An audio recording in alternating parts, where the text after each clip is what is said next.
제가 이제까지 사목 경험에 의하면은 출세한 자식일수록 부모를 더 안 모십니다. 아들 자식 출세시키면은 내가 호황할 것 같죠?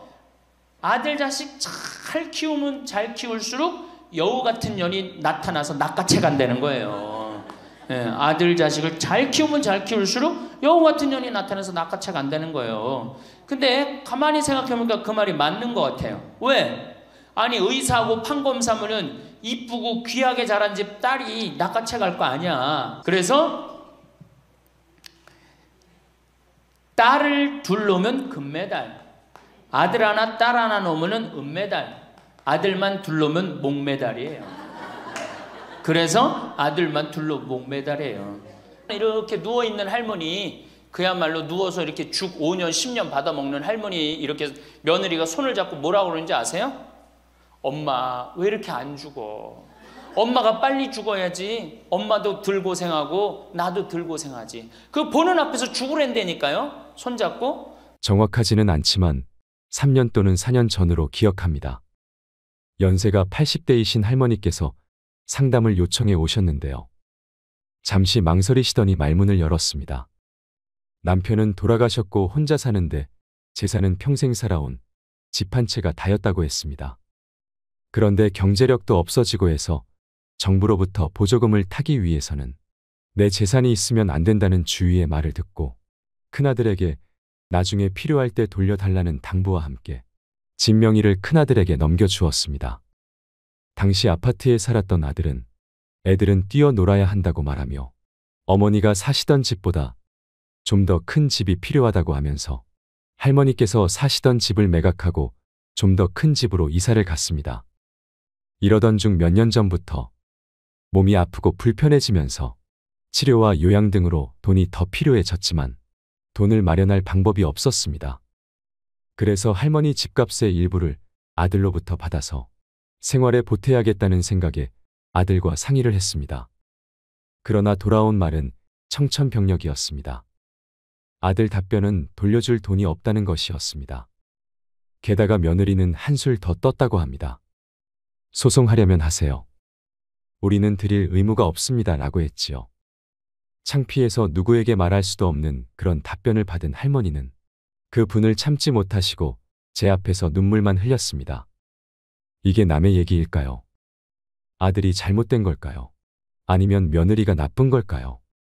어쩌면 이런 일은 누구에게나 일어날 수 있는 일이라고 생각합니다. 그래서 오늘은 이런 얘기를 함께 생각해 보려고 합니다. 내 재산을 내가 살아 생전에 자녀에게 넘겨주는 것이 좋을까요? 아니면 내가 세상을 떠난 후 상속으로 가져가게 하는 것이 좋을까요? 작던 크던 넘겨줄 재산이 있는 사람들은 한 번쯤은 생각하게 되는 문제입니다. 그리고 또 넘겨준다면 얼마를 언제 어떻게 넘겨줘야 하는지도 역시 고민하게 됩니다. 모두가 그런 것은 아니지만 우리나라 노인분들은 재산 이전과 관련해서 비슷한 공통점을 발견할 수 있습니다.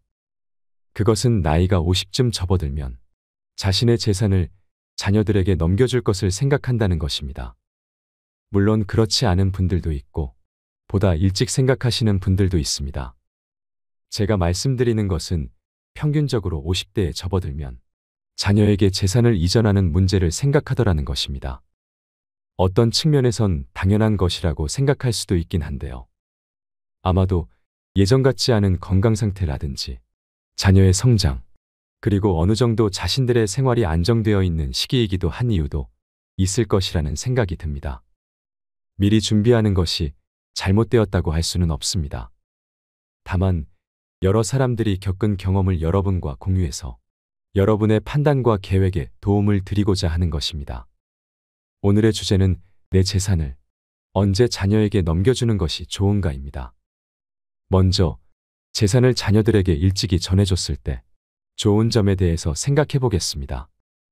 첫째는 재산이 불어나는 것에 대한 세금을 피할 수 있습니다.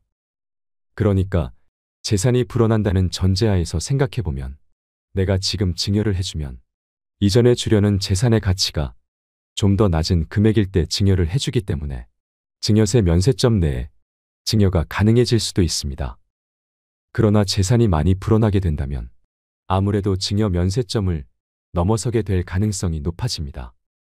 이렇게 되면 증여세 부담이 생기게 될 수도 있죠. 상속도 마찬가지입니다. 재산 규모가 커질수록 상속세 면세점 역시 넘어설 가능성이 높아질 수 있기 때문입니다. 두 번째는 자녀들이 돈이 필요할 때 사용할 수 있도록 해준다는 것입니다. 우리 모두가 겪었던 것처럼 젊었을 때 조금만 도움을 받으면 직장 생활이나 비즈니스, 그리고 자녀 교육에 큰 도움이 되는 경우를 보게 됩니다. 특히 자녀 교육에 많은 공을 들이는 우리나라 사람들은 좋은 학군이 있는 곳에서 거주하려면 아무래도 주거 공간 가격이 높기 때문에 특별한 경우를 제외하고는 젊은이들이 경제적으로 감당하기 어려운 경우가 대부분입니다. 이럴 때 부모의 지원은 큰 힘이 될 수 있습니다. 이런 관점은 자녀들이 정말 도움이 필요할 때 도움을 주는 것이 좋지. 자녀들이 도움이 필요치 않은 시기에 지원이 될 경우에는 별로 도움이 되지 않을 수도 있다는 것입니다.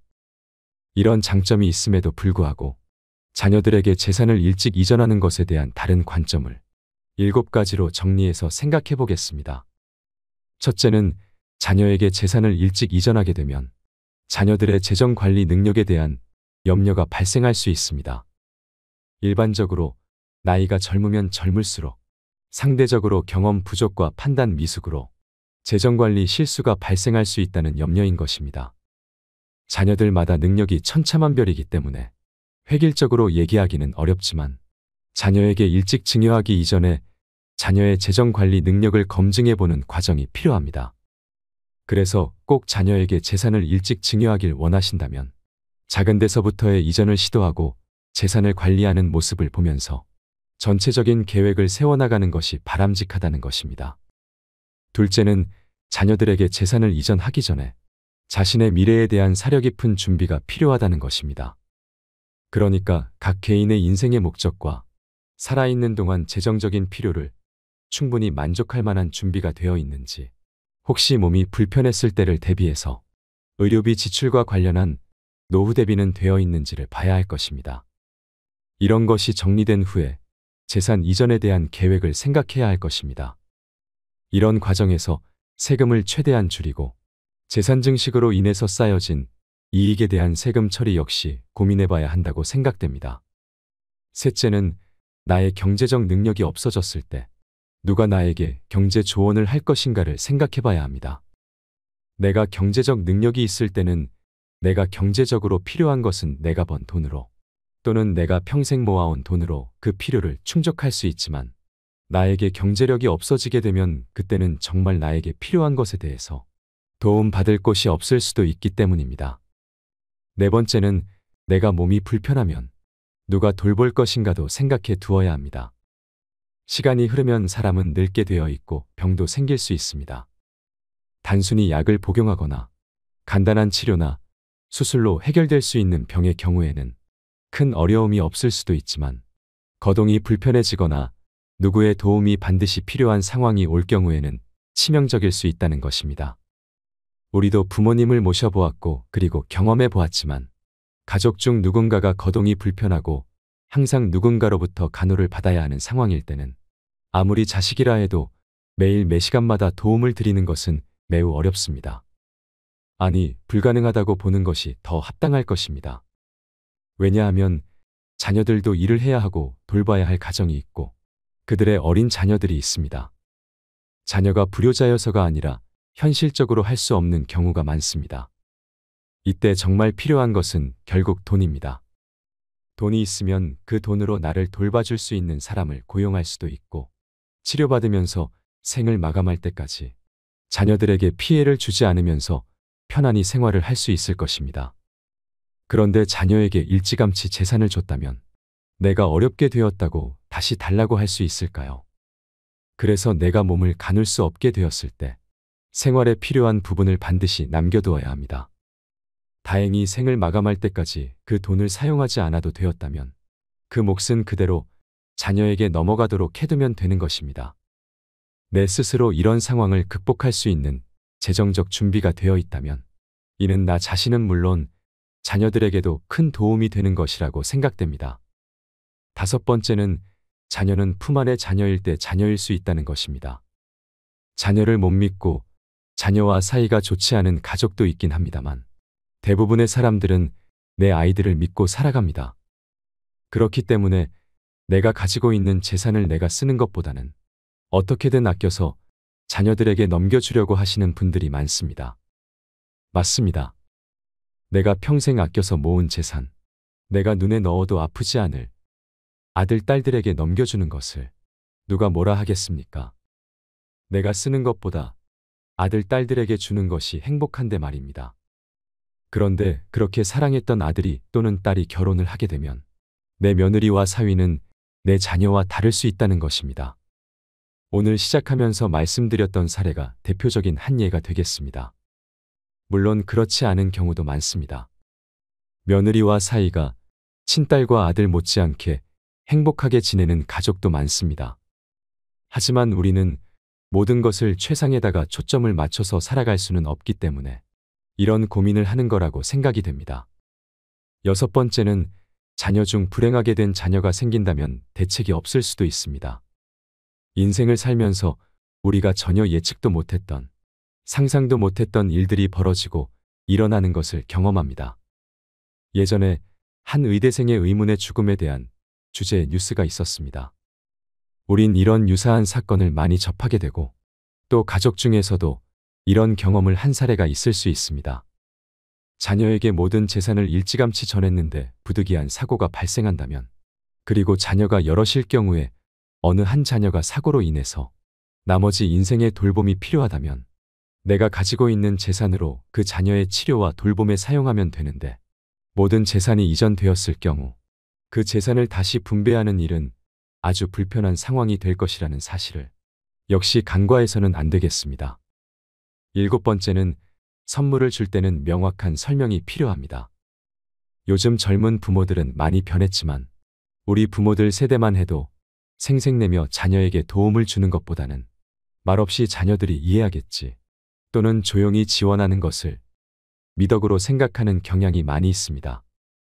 예를 들면 생일날 또는 크리스마스에 어떤 작지 않은 선물을 했다고 하면 이것은 크리스마스 선물이다 또는 생일 선물이다라고 명확히 얘기하고, 이런 재정적 선물이 정기적으로 이루어지지 않을 수 있음을 명확히 하는 것이 좋습니다. 그리고 어떤 지원을 정기적으로 할 경우 재정 상황의 변화에 따라서 중단될 수도 있음을 역시 명확히 전달하는 것이 좋습니다. 부모에게 경제적인 지원을 받는 자녀는 이 지원이 계속될 수도 있다고 착각할 수도 있기 때문입니다. 우스갯소리이긴 하지만 길가의 거지에게 매일 1,000원씩 주다가 어느 날 주지 않으면 거지는 내 돈 달라고 한다는 얘기가 있습니다. 그만큼 지원하는 사람의 마음과 받는 사람의 마음은 아전인수격으로 자신이 편한 방법으로 또는 유리한 방법으로 이해하려고 하는 경향이 있음을 알아야 합니다. 오늘은 평생 모은 재산을 내 자녀에게 언제 이전하는 것이 좋을까에 대한 생각을 함께 해보았습니다. 자녀에게 재산을 이전하는 절대적인 좋은 시기를 찾는 것은 쉽지 않습니다. 어떨 때는 좀 더 일찍 재산을 이전해야 좋을 수도 있고, 어떨 때는 최대한 늦게 이전하는 것이 좋을 수도 있습니다. 또 부모가 유리한지, 자녀가 유리한지를 얘기하는 것도 아닙니다. 부모와 자녀 모두 행복할 수 있는 최선의 선택을 찾아보자는 것입니다. 각 가정마다 사정과 입장을 잘 고려해서 현명한 판단을 해야 할 것입니다. 오늘은 황창현 신부님의 강의를 통해 자식에게 재산을 줘야 하는지 안 줘야 하는지 생각해보는 시간을 가지고 싶습니다. 영상이 마음에 드신다면 구독과 좋아요 부탁드리겠습니다. 그리고 내 곁에 소중한 이들에게 이 영상을 공유해주세요. 황창현 신부님의 행복특강, 지금 바로 시작하겠습니다. 제가 노년의 생활에 대한 얘기를 좀 하도록 하겠습니다. 우리나라가 자식에 대한 관심은 세계에서 1등인데 노인에 대한 관심은 선진국 중에서는 꼴등인 것 같아요. 정말로. 우리가 3,000년 전에 평균 연령이 얼마였느냐 하면 3,000년 전에 평균 연령이 20세였어요. 20살. 3,000년 전에. 근데 1900년, 지금으로부터 100년 전에 평균 연령이 몇 세였냐면 47세였어요. 그러니까 3,000년 동안 27년 늘어난 거예요. 근데 1900년에서 지금 2008년 불과 100년 만에 평균 연령이 80세야. 그러니까 100년 만에 몇 세가 늘어났느냐 하면은 33년이 늘어나는 거, 33년이. 그러니까 지금 우리 여기 할머니들 보통 보면은 제가 장례 미사에 보면은 대개 92살, 93살 이래요.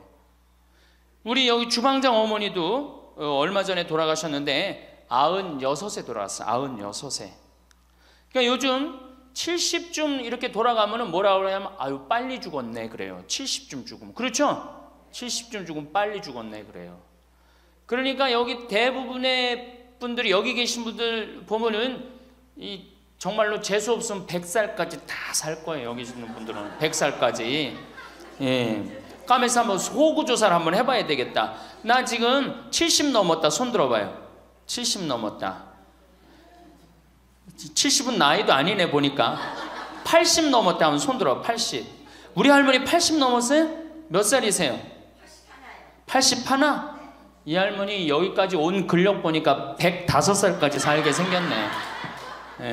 아니 81인데 이렇게 정정한데, 근데 여러분들 천지가 그래요. 천지가. 우리가 2006년에 100살 넘은 사람이 몇 명이냐면 1960명이에요. 그러니까 거의 2,000명 됐어요. 2007년에 몇 명? 4,000명이에요. 4,000명. 더블로 늘어나요. 더블로. 일본은 100살 넘은 사람이 3만 명이 넘어요. 3만 명이. 그러니까 옛날에는 연령이 어떻게 돼 있었느냐 하면은 애들이 많았고 어른이 조금이었어요. 그래갖고 뭐 애들은 굉장히 많은데 나를 가면 갈수록 적어갖고 동네에서 60살 넘은 사람은 1명 내지 2명이야. 동네에서. 그러니까 60 환갑 넘었다 그러면 이렇게 지나가다도 환갑 넘은 할머니가 지나가면 절로 고개를 숙였단 말이에요. 어디 옛날에 할아버지 할머니 환갑 넘은 할아버지 할머니 지나가는데 담배를 펴요. 피다가도 얼른 끄지. 근데 지금은 이게 우리나라가 65세 이상이 500만 명이에요. 500만 명. 65세 이상이. 그러니까 도표를 그리면은 이래 60세가 훨씬 많아. 65세가. 미국은 3,300만 명. 65세 넘은 분들이. 또 이 일본은 2천만 명. 그러니까 존경을 하려고 해도 누굴 존경해? 이 수없이 많이 돌아다니는데 옛날에 하나 둘이어야지 존경을 해야지. 지금은 천지가 할머니 할아버지들인데 누굴 존경해? 누굴 존경해? 그냥 길에 채이는 게 할머니 할아버지인데 존경할 수가 없는 거예요. 혹시 우리 늙은이들 왜 존경하지 않나 이렇게 섭섭해하는 할머니 할아버지들이 착각하는 거예요. 하나 둘이어야지 존경해지. 신부도 본당 신부가 하나니까 3,000명 교우들이 존경하는 거예요. 본당 신부가 100명이다. 우리 본당에 신부가 100명이다. 존경할 거 안 할 것 같아. 채이는 게 본 신부인데, 근데 신부님 만나기 하늘의 별 따기보다 어려우니까 존경을 하는 거예요. 옛날에 할머니 할아버지들이 존경받았던 이유가 동네에서 거의 없었기 때문에. 중간에 다 죽었어. 근데 요즘 안 죽고 다 같이 가는 거야. 다 같이. 65세 이상이 500만 명이에요. 500만 명. 참고로 북한은 65세 이상이 몇 명이냐? 아니, 북한은 평균 연령이 몇 세냐? 지금 30세예요. 북한은. 우리나라는 80세인데. 그러니까 우리나라 사람들이 북한보다 50년 더 사는 거, 평균 연령이. 그러니까 여러분들 지금 남한에서 사는 거 감사해, 안 감사해요? 정말로 감사한 거예요. 우리가 지금 뭐 여러 가지 뭐 경제 불황이다 어쨌다 저쨌다 해도 6.25 끝날 때나 여러분들 해방될 때보다 지금 잘 먹고 잘 살아요, 못 살아요? 그때 비하면 너무너무 잘 먹고 잘 사는 거예요. 그런데도 우리가 불행하다고 생각한다면은 하느님이 축복을 엄청나게 줬는데도 그 축복의 가치를 모르는 거죠. 근데 어쨌든 우리나라는 지금 프랑스는 120년 동안 고령화가 천천히 진행됐어요. 근데 우리나라는 20년 만에 초고령 사회로 들어섰어요. 왜냐하면 우리나라가 왜 초고령 사회로 들어서느냐 하면은 우리나라가 먹을거리가 참 건강해요. 세계 5대 건강식품이 있는데 우리나라의 김치, 일본의 나또, 인도의 렌틸, 스페인의 올리브, 그리스의 요거트, 이게 세계 5대 건강식품이에요. 근데 그 중에 우리나라 식품이 뭐가 있어? 김치가 있단 말이야. 근데 인도의 렌틸이나 일본의 나또가 뭘로 만드냐면 콩으로 만드는 제품이에요. 근데 우리나라 콩으로 만드는 제품이 뭐가 있어? 된장, 간장, 고추장, 그리고 더 기가 막힌 건 뭐예요? 청국장 있잖아요. 청국장. 이 좋은 걸 먹으니까 죽어요, 안 죽어요? 안 죽는 거예요. 그러니까 다른 나라 120년 동안 가는 초고령 사회를 우리는 몇 년 만에 가는 거예요? 20년 만에 지금 가고 있어요. 제가 병자성사를 가보면은요, 보통 95살 먹은 어머니를 며느리가 이렇게 모시면 며느리가 몇 살이냐면 70살이야, 70살. 그러면 내가 병자성사를 가면 이렇게 누워있는 할머니, 그야말로 누워서 이렇게 죽 5년, 10년 받아먹는 할머니, 이렇게 며느리가 손을 잡고 뭐라고 그러는지 아세요? 엄마, 왜 이렇게 안 죽어? 엄마가 빨리 죽어야지. 엄마도 덜 고생하고 나도 덜 고생하지. 그 보는 앞에서 죽으랜다니까요. 손잡고. 그리고 꼭 하는 말이 있어요. 엄마가 빨리 죽어야지 우리 신부님도 그만 고생시키고. 병자성사 맨날 오니까 신부님 고생한다 이거지. 그러니까 살아있는 게 다 고생이라는 거지. 본인도 고생, 며느리도 고생, 병자성사 오는 신부님도 고생. 그러니까 늘 고생한다니까. 엄마 빨리 죽으라고 그러는 거예요. 공자님께서 2500년 전에 뭐라고 그랬냐면은 너희는 부모의 나이를 꼭 기억해두라 그랬어요. 부모가 살 날이 얼마 남지 않았으니까. 그래갖고 내가 그 얘기를 듣고 부모님 나이를 기억하다가요, 요즘은 60 넘어서 기억하기 시작했는데 요즘 포기했어요. 헷갈려. 몇 살인지 78인지 79인지 왔다 갔다 해요. 아마 내가 이렇게 많은 분들 지금 어머니 나이 몇 살이냐면 헷갈리는 사람들 많더라고요. 83인지 4인지 왔다 갔다 하는 거죠. 쉬다 지쳐서 포기하는 거예요. 제가 능평성당에 그 봉송체를 갔는데 이 할머니를 92살서부터 봉송체를 다녔는데 이 할머니 기억력이 기가 막혀요. 전달 봉송체 온 날 정확하게 기억해요. 날짜 요일까지. 근데 이 할머니가 내가 할머니 몇 살이에요? 그러면은 89이래. 92인데도 89이래. 93때 가갖고 할머니 몇 살에 89이래.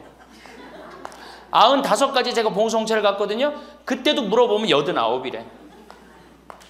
왜 89이라고 그럴 것 같아요? 그렇게 기억력 좋은 할머니가. 미안한 거예요. 너무 오래 살으니까 누구한테 미안해? 자식들한테 미안한 거예요. 자식들한테. 그러니까 지금 이게 우리 현대의 가장 심각한 문제는 뭐예요? 이게 안 죽는 거야. 안 죽는 거. 그럼 왜 안 죽느냐?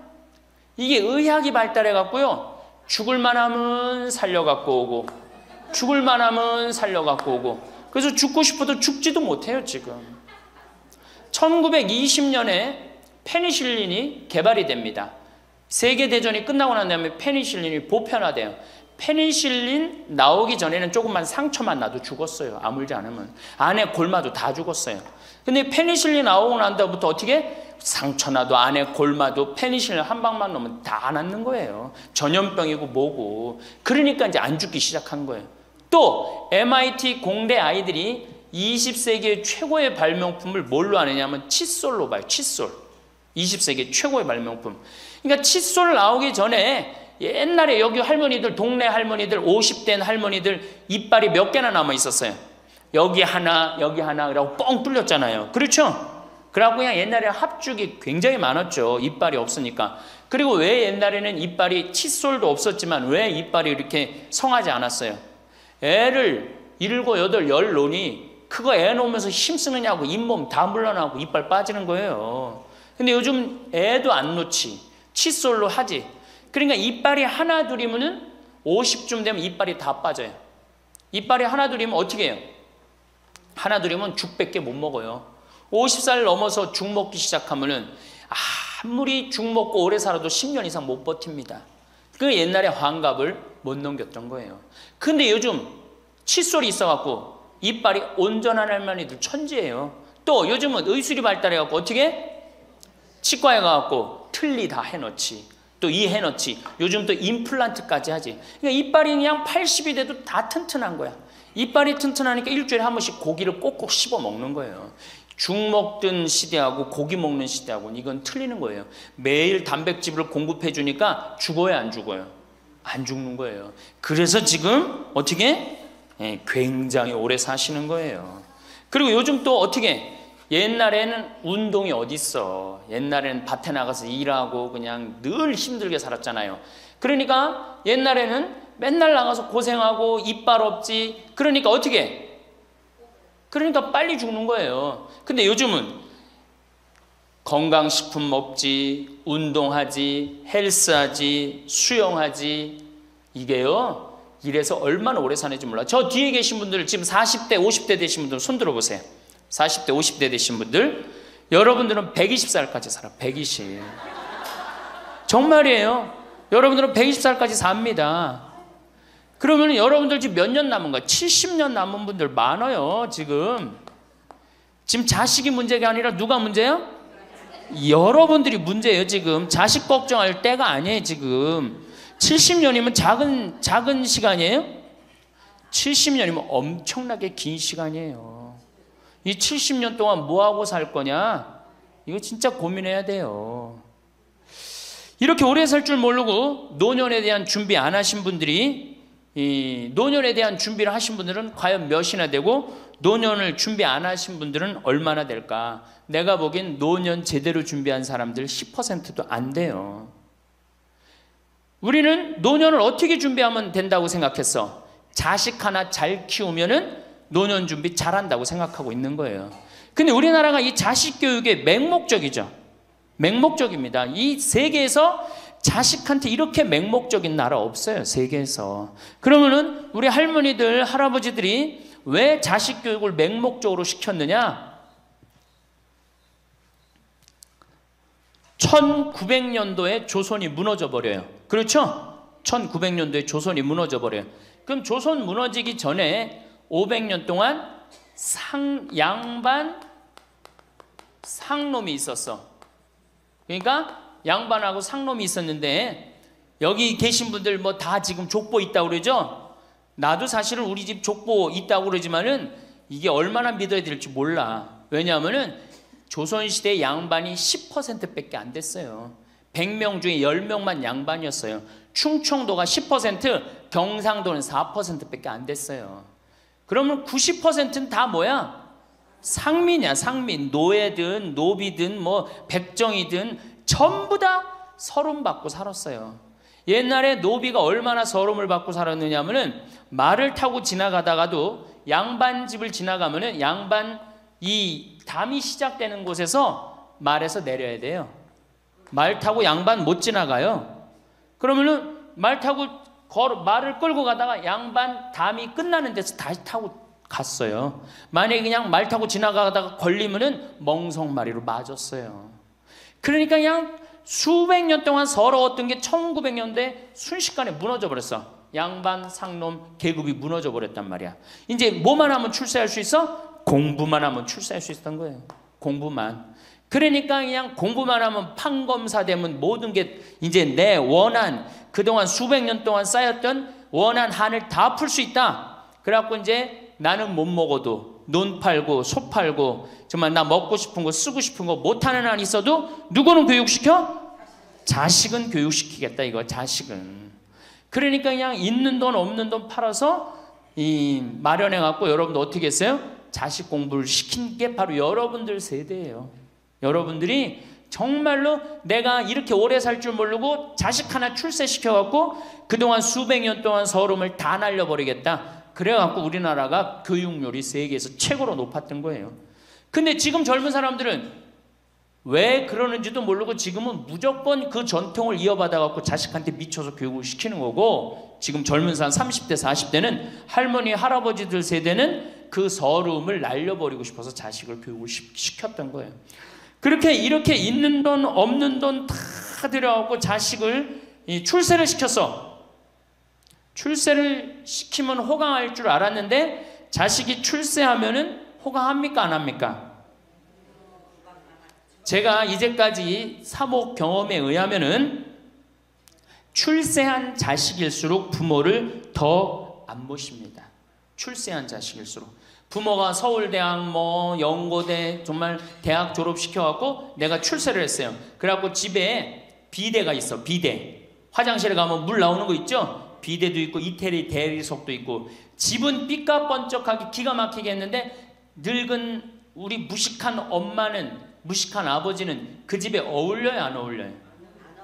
그 집에 안 어울리는 거예요. 그러니까 안 어울리고 빨리 죽으면 차라리 다행인데 이게 안 어울리면서 죽지도 않고 그냥 그 집에서 귀신같이 왔다 갔다 한단 말이에요. 그러니까 자꾸 눈에 밟히는 거예요.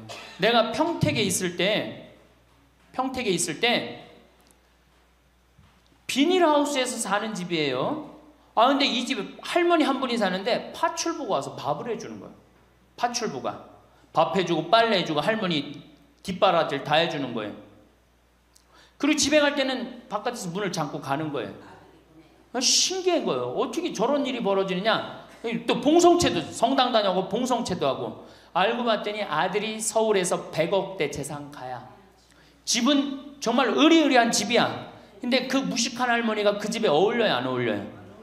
안 어울리는 거야. 그러니까 이건 그래도 그 자식이 양심은 있어갖고 엄마는 내다버릴 수는 없고, 그러니까 서울에서 평택에다가 비닐하우스를 줘갖고 파출부 하나 있어. 거기다 갖다 놓고 그냥 내다버릴 수는 없고 어떻게 그냥 그렇게 모시는 거예요. 그랬더니 내가 어느 노인대학에 오신 분들한테 이 강의를 했더니 할머니 한 분이 그런 얘기를 안 버린 게 다행이다 그런 거예요. 그걸로 만족하는 거야. 안 버림을 당하는 것만 해도 다행이라고 그러는 거예요. 이게 기가 막힌 정말로 시대에 우리가 살고 있죠. 여기 우리 할머니 할아버지들 내 자식이 특히 아들 자식, 내가 이 아들에 대한 아주 그 혐오감이 있는데 아들 자식 출세시키면은 내가 호황할 것 같죠? 가만히 생각해봐요. 아들을 기가 막히게 잘 키워서 서울대학 나왔어. 의사가 됐어. 판검사가 됐어. 그러면은 어떤 할머니가 그래요. 아들 자식 잘 키우면 잘 키울수록 여우 같은 년이 나타나서 낚아채 간다는 거예요. 예, 아들 자식을 잘 키우면 잘 키울수록 여우 같은 년이 나타나서 낚아채 간다는 거예요. 근데 가만히 생각해보니까 그 말이 맞는 것 같아요. 왜? 아니 의사하고 판검사면은 이쁘고 귀하게 자란 집 딸이 낚아채 갈 거 아니야. 다 그렇게 결혼하지 않아요? 그럼 그걸 어떻게 해? 그냥 자식 뺏기는 거예요. 그래서 딸을 둘 놓으면 금메달, 아들 하나 딸 하나 놓으면 은메달, 아들만 둘 놓으면 목메달이에요. 그래서 아들만 둘 놓으면 목메달이에요. 여기 얼마 전에 굉장히 재미난 통계가 나왔어요. 아들은 늙은 부모를 54% 구박한대요. 아들은 늙은 부모를, 며느리가 14% 구박한대요. 딸이 11% 구박한대요. 그러니까 아들 하나 딸 하나 있으면 늙어서 구박을 얼마나 받아? 55% 구박받는 거야. 그렇죠? 근데 아들만 둘이면 어떻게 되는 거야? 곱하기 2 하면 되는 거예요. 여기다가. 그럼 몇 퍼센트 구박받아? 108% 구박받는 거예요.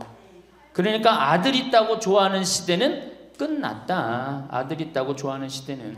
그리고 잘 키운 아들일수록 누가 나타나서 낚아채 간다?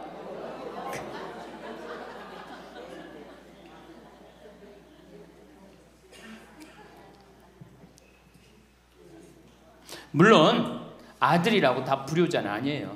물론 제가 이렇게 목욕탕 이렇게 가보면은요 정말 기가 막힌 아들을 많이 봐요. 80, 90된 아버지를 60된 아들이 모시고 와갖고 다 때 밀어드리고, 그 다음에 온탕에 들어갈 때도 손 한번 대보고 아버지 여기 괜찮다고 그러고, 끝나면 또 온몸에 로션 다 발라주고 이 옷 입혀가는 그런 자식들 참 많이 봐요. 기가 막힌 효자들도 있어요. 또 음식점에 가보면은 큰 늙은 그냥 꼬부랑 할머니 모시고 와갖고 고기 구워서 입에 넣어드리는 자식들도 참 많이 봐요. 그렇게 효도하는 자식들도 있는데 그 몇 퍼센트냐? 10% 이상 넘지 않을 거려. 우리 집도 이 둘째 아들이 기가 막힌 효자예요. 내가 봐도 참 효자예요. 좋은데 구경시켜드린다고 다 그 시와오 그 저기 뭐야 갈대숲 그리고 회도 사드리고 시간 되면 여행도 모시고 기가 막혀요. 근데 그런 아들이 몇이나 되겠느냐? 제가 보기에는 그렇게 많지 않아요. 황창현 신부님의 강의가 어떠셨나요? 저는 출세한 자식일수록 부모를 더 안 모신다는 이야기가 정말 충격적이었는데요. 100억 부자인 아들이 자신의 엄마를 비닐하우스에 살게 하면서 자식된 도리를 한다는 것이 고작 파출부를 보내주는 거라니 정말 이해가 되지 않았습니다. 그리고 황창현 신부님께서 말씀하신 이야기 중에 아들은 늙은 부모를 54% 구박하고 며느리는 14% 구박하고 딸이 11% 구박한다는 통계를 보니 나이 들어서 구박 안 받고 살려면 어떻게 해야 하나 고민해 봐야겠다는 생각이 들었습니다. 이럴 때 내 재산이라도 있으면 구박 안 받고 당당하게 살 수 있지 않을까 하는 생각도 들었습니다. 여러분은 자식에게 재산을 물려주는 것에 대해 어떻게 생각하시나요? 황창현 신부님께서는 자식한테 물려줄 생각하지 말아라고 합니다. 여러분들이 만약에 70살에 다 살았다고 생각하고 자식들한테 재산을 물려주는 순간 여러분들은 자식 잃어버리고 재산 잃어버리고 인생 잃어버리는 거라고 말하십니다. 70살에 자식들한테 재산을 주면 자식이 계속 용돈 주고 찾아올 것 같은지 되묻습니다. 용돈도 안 주고 찾아오지도 않는 것이 현실이라고 하죠. 10월 2일 노인의 날에는 불효자 방지법이 발의가 됐다고 합니다. 불효자 방지법을 들어보셨나요? 불효자 방지법이 뭐냐 하면 내가 집도 주고 재산을 다 줬는데 자식이 용돈도 안 주고 찾아오지도 않으면 내가 준 재산, 내가 준 집을 다시 찾아올 수 있는 법입니다.